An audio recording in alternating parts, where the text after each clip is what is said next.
We plan what the ship is going to do, how they're going to do it. We make things happen as far as making sure that the weapons officer has what he needs in order to be able to fire off all the guns and shoot missiles. We make sure that the combat systems officer has what he or she needs to be able to get the radio signals. My bosun's mates are responsible for helicopter operations, safe flight operations with our helo department. They also launch ribs, which you just saw. You got to see them recover the rib and put the rib in the water earlier on. We do that for PAX transfers and to go pick up parts. We do it for search and rescue missions in order to be able to go get a sailor. Maybe there was a man overboard, or maybe there's someone at sea that needs assistance. They do a little bit of everything. Operations department's a really neat department to be. We have 31 personnel on board the ship for aviation.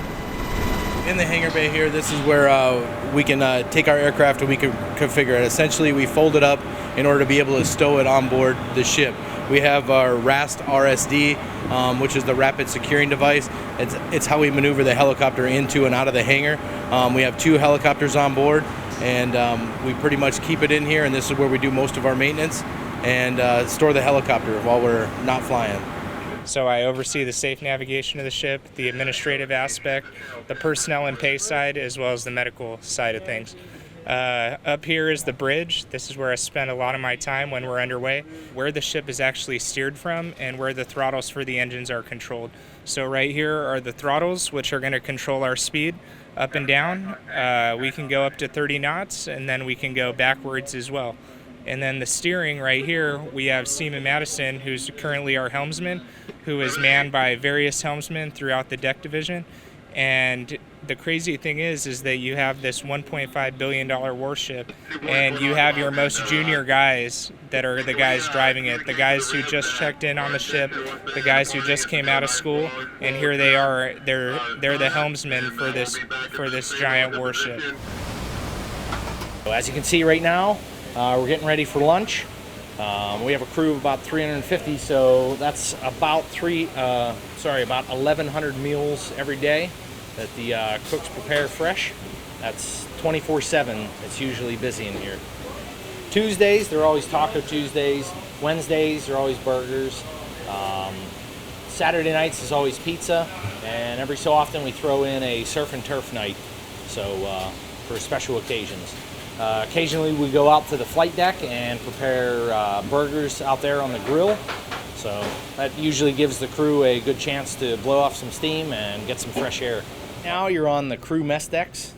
This is where everyone comes down to eat, all the enlisted guys. Tin Can Alley is actually a reference in World War II. Apparently the destroyers in World War II had much thinner hulls, and they always called them tin can ships.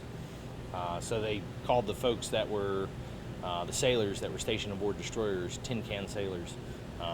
So every galley, when they commission the ship, always kind of gets a nickname, and we had gotten Tin Can Alley. So basically everything the ship does, it's all because of the hard work that the snipes do down in the plant. Now what we do here on board, especially down here in the engineering plant, is basically keep the plant running in a forward direction. Any type of tactical movements that the ship needs, or basically safety of navigation, we provide all that propulsion and also electrical power that they need to be able to keep the ship in the fight. So that's what we do here. So we're ready for anything. We were excited to be able to come down here and celebrate the 75th anniversary of the Royal New Zealand Navy.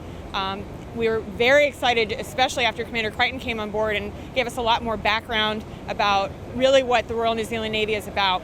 And then when we heard there was an earthquake, the first thing my sailors asked is, are we still going to this party, or are we going to go down and help? So it was really exciting to see everybody spin up and want to be a part of helping our allies down here. And it was also great to be able to work with the Australians and the Canadians, and we all really synced up well together. You can tell that we're allies and we're used to operating in the same way. It was a really great experience.